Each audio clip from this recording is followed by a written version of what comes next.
Hi guys, it's Kelly here and I'm back with another video. Today's video is featuring some products from My Favorite Things. I am using the Jingle Hugs, the Mod Rectangle Stacks, and then the Hill and Drift stencil.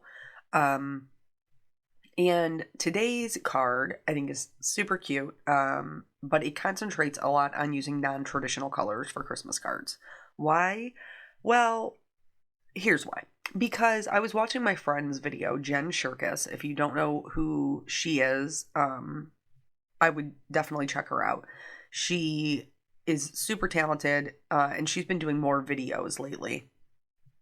And so, anywho, I was watching her video, and in her video, she kept saying like she was super proud of herself for using traditional colors for Christmas cards, and that made me realize that I pretty much always use traditional colors for Christmas cards, and I never really kind of break out of that box. And so I had owned this stamp set. I think it came out last year, and so I've used it once, and of course I used it in a very traditional way because that's what I tend to gravitate toward. And so I was like, well, let me try to use it to kind of, get a different look and expand what I already own. So I will tell you that the stamp set is not on sale. It's a Wednesday Blitz Day over at My Favorite Things. The die is on sale. The die is on sale for $7 and it's normally $15. So typically you could get the stamp and die set for $30. And today, because the die is on sale, you can get it for $19. So the stamp set is still the regular $12. But anyway, so that kind of inspired me to be like, let me kind of stretch myself, use some non-traditional colors, do something a little bit different. And I think it came out super cute.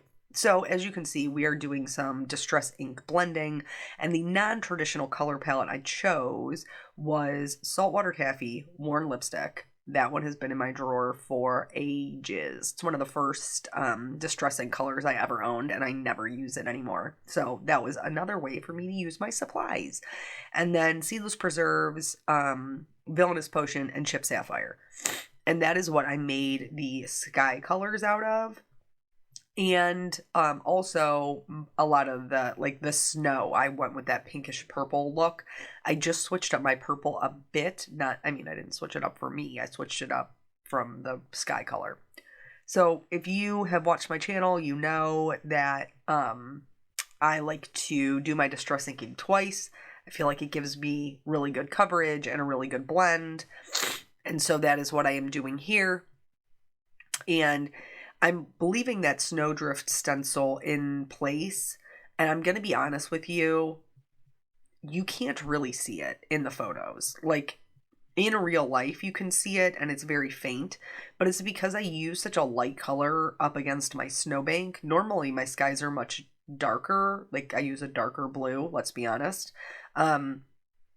And so you can't necessarily really see it so much in the completed photo, but in real life you can see it and it is there. I will definitely be using this stencil again. This is one of the ones that I purchased recently on a Black Friday sale. And so, like I said, you probably could go without the stencil and still you would just leave that white portion at the bottom white. Well, I guess you can see it when I take the stencil off. So in order to add some shading to the snow, I'm using that same Saltwater Taffy color, and then I'm just going to add a little bit of Shaded Lilac, which is my typical go-to for snow. And I feel like it reflects the colors in the sky pretty nicely.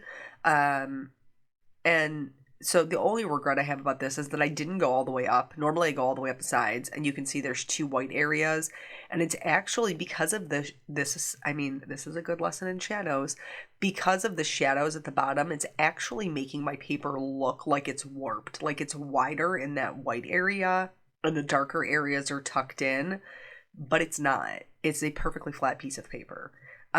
So that's just one little lesson when we talk about like our coloring and stuff and how you can change the shape of things by adding shading. And here we are doing it on the card.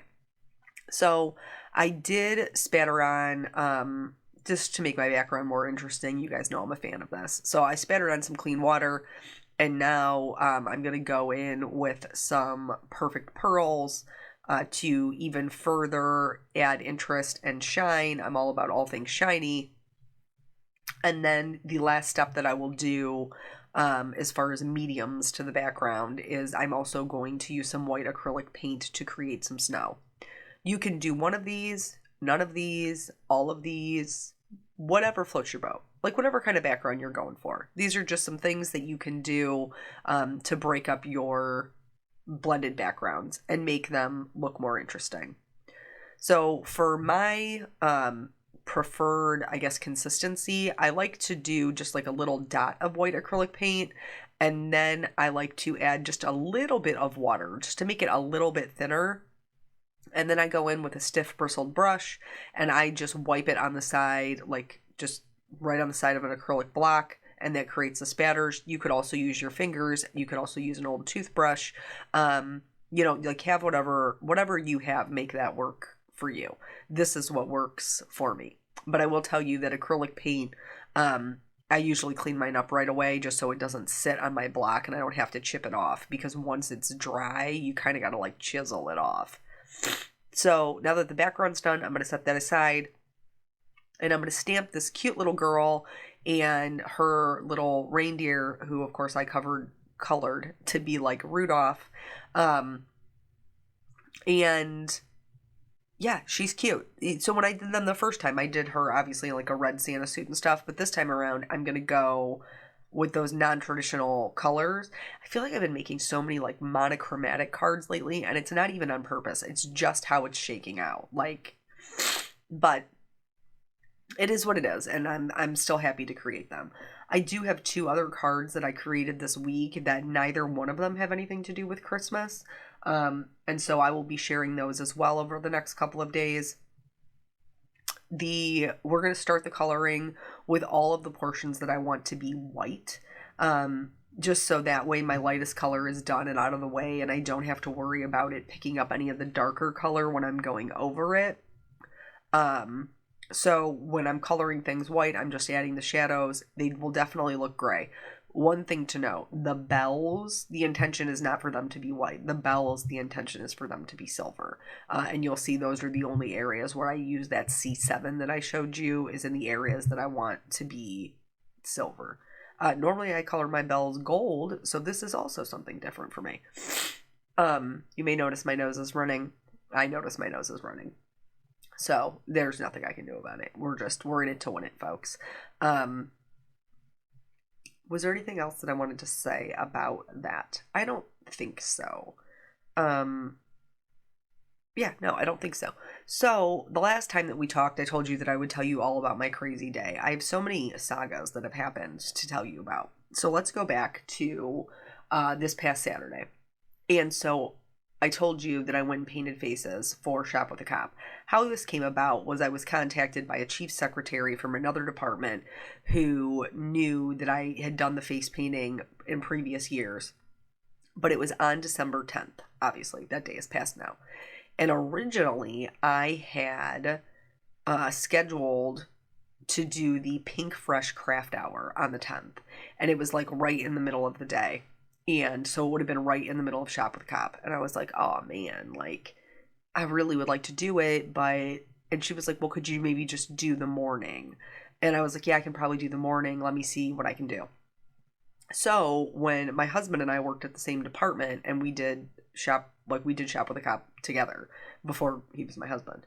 And so he, like, when I mentioned it to him, he was like, yeah, I was also going to sign up to do Shop with a Cop. And I was like, okay, let me see if I can move my craft hour with Pink Fresh around, see if maybe we could change the time. And that way I could go with you to pick up the kids, go back to the FOP lodge, do the face painting, take the kids shopping, and then go back, and finish doing the face painting. Or if I need to, go home. So I reached out to Pink Fresh. They're super awesome and generous.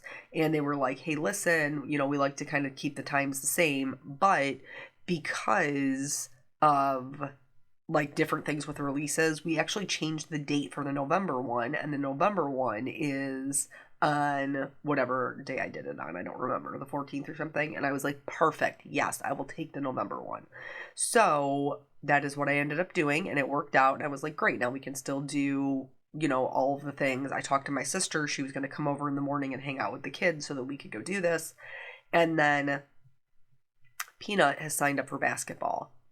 So their schedule was not out yet. Now, last year, basketball didn't start until after the holidays. This year, they've started early for some unknown reason. So they put the schedule out, and of course, his first game is on the 10th.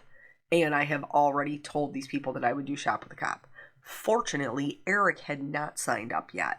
So he was like, okay, listen, you can go to the FOP Lodge, paint the faces, I'll stay home with the kids, and then you can meet us at the rec center for Nathan's game.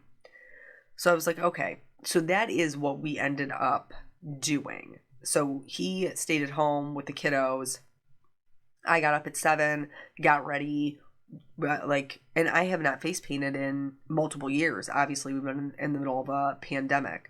So, the night before, I was trying to sit down and kind of, practice some things, and then Peanut was super interested in it, and then he was like, will you paint my face? And I'm like, I need the practice anyway, and you're about to get in the shower, so yes, I will.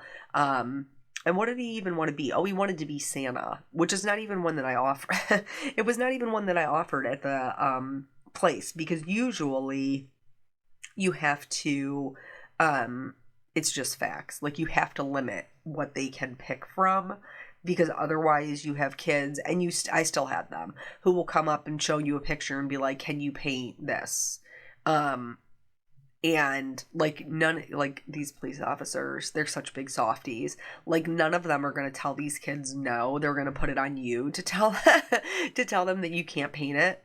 So, and I always print out, I take a cardstock printout with me of the things that they can choose from. And it's not like I only have 1 or 2 designs. I have about 7. But I almost never offer full face paintings because there's just so many kids. There's probably 300 kids. And so we practiced at the face painting the night before. I had all my stuff packed up, got ready, went down there, and almost right out the gate, we were starting with, I walked in the door, and then maybe 15 minutes later, while I was still setting up, there was officers walking in the doors with their kids. So they also had another girl who actually I knew, which just happens, I think, when you've worked for so many departments. And I was always full-time at one, but then I've worked part-time at so many other departments.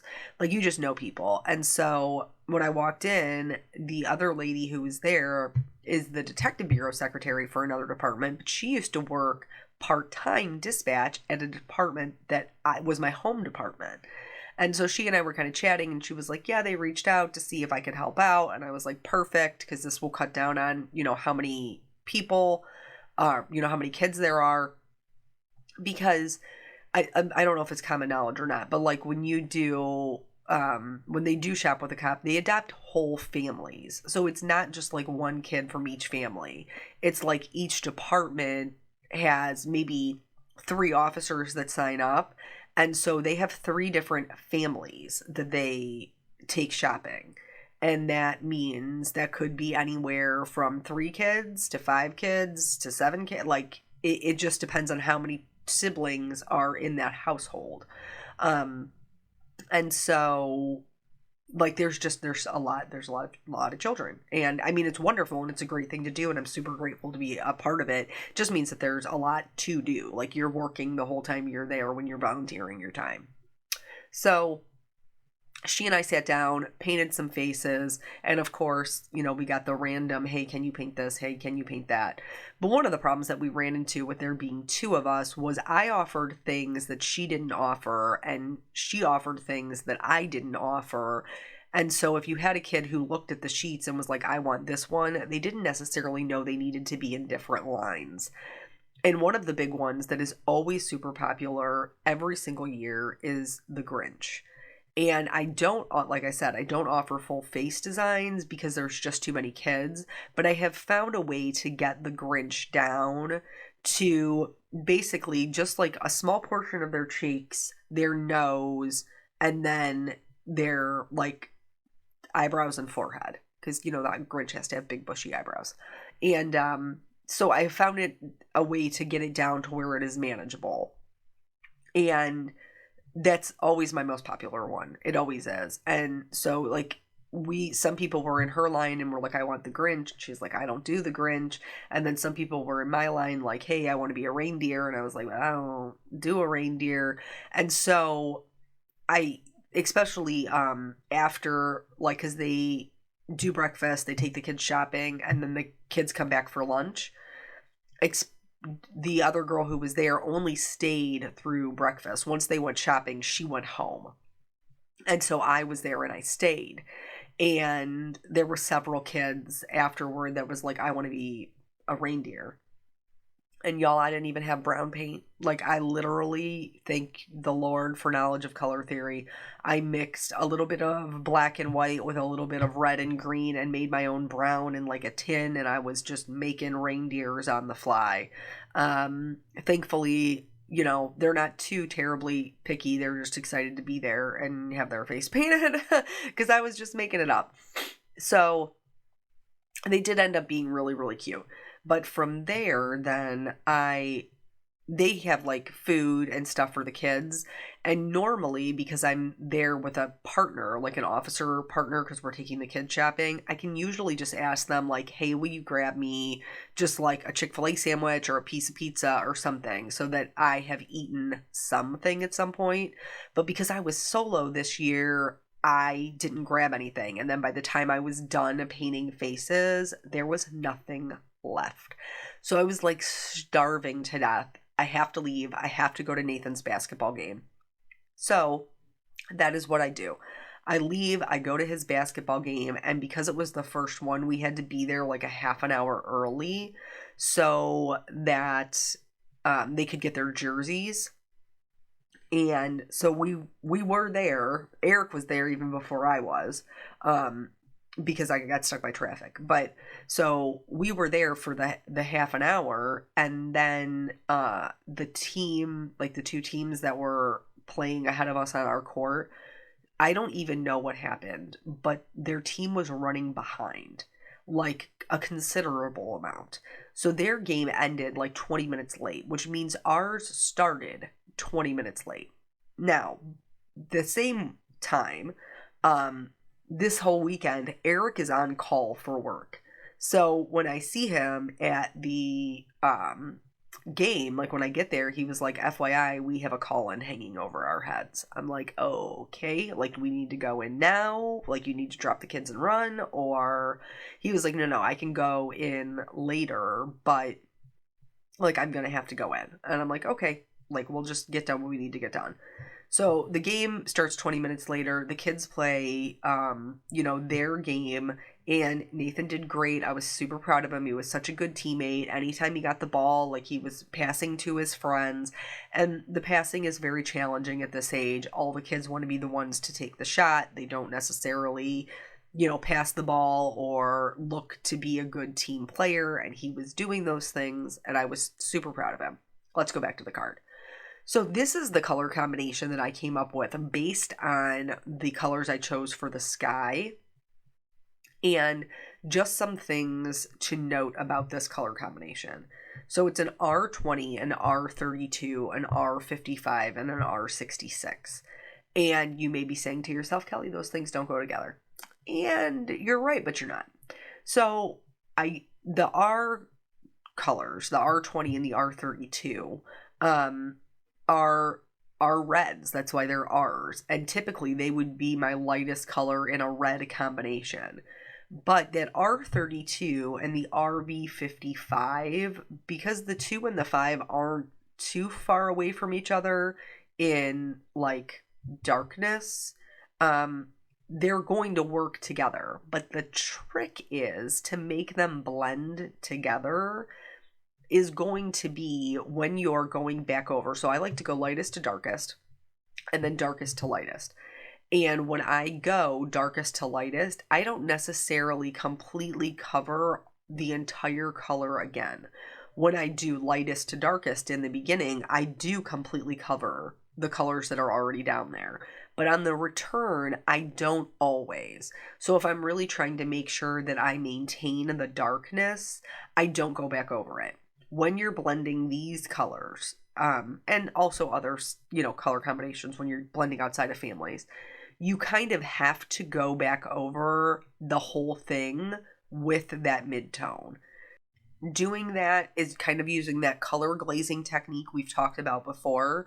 And so it glazes over those pinks and helps everything to kind of blend together much better. This pink is definitely a non-traditional color for Santa, but I don't think it's so far outside of the realm that it doesn't get our point across. So now that the coloring is done, I am going to go in with my die cutting. I have the matching die here. And then I'm going to take the second largest mod rectangles, sorry. And I'm actually going to cut right through my background. And this is, again, just something that's a little bit different to give it a little bit more interest. I'm just making sure that my image is going to fit nicely in this size. And so I'm going to use both parts of this background, but I want to make sure that it's nice and centered when I'm cutting through it. So that way, and I did end up having to readjust it so that it actually was centered. And then that way I'll have both pieces, and I'm going to pop one of them up and glue one of them flat. I also cut out 4 of the little Santa and reindeer. So I have my one that's stamped, and then I cut out 3 additional ones so that way I could pop her up and not have to worry about like putting foam tape and all those little teeny tiny pieces of the reindeer leg. Tabo Metal Multi-Glue is repositionable when it dries, and so I'm using that on just the corners of the outside frame so that I will be able to use it and hold my other piece in place when I glue it. In the meantime, I'm going to put together all of my little Santas and reindeer so that they're all stacked up nicely, and I did use all of the pieces that I cut. So, anywho, where were we? This whole video is story time, really. Now here I'm gonna put this down with that repositionable adhesive, and then I will glue down the inside portion. I'm gonna add foam to the outside frame and then pop that up. So he was like, yeah, we've got this call-in. So anyway, he plays this game. He's a really great teammate. I felt terrible for one of the kids in the middle of the game. One of them got sick. I think he just got overheated and he threw up on himself. Like, is that not, you just feel terrible for him because nobody likes throwing up. And then you're throwing up in front of a bunch, like an audience of people. So there was all this like skirmish and hubbub of trying to get the garbage can, and then one of the coaches ended up getting into it with one of the parents because one of the parents was yelling about why nobody was helping this kid. It was, I don't even know what happened because I didn't see it all go down, but I was just like, you gotta be kidding me. What is even happening right now? So anywho, we get done with that. My mom had come over because the game was right during Caitlin's nap time. So my mom came over to hang out with Caitlin so that she could get a good nap while we went to the game.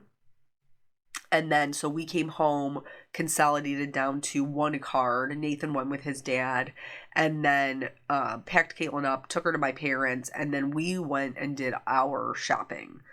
So we went to Walmart and Target, and was there somewhere else we went? I don't even remember. My very, very smart, very wonderful husband, in the interim of us coming back to the house, in between the game and shopping, stopped and got us coffees because he's so smart. But that was pretty much all we had. So we had not even eaten. We go to my parents' house. We get Caitlin. We come home. He's like, I'm just going to throw leftovers in my face and then go to work. So that is what he did. Here, I'm just adding some shadows underneath their little feet. I chose to do it in the R20, and then I went over it with a C1.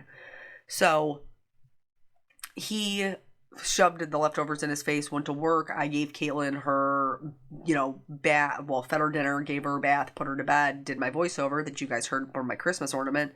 And then, like, literally, this poor man, he was leaving there. He didn't get home until midnight.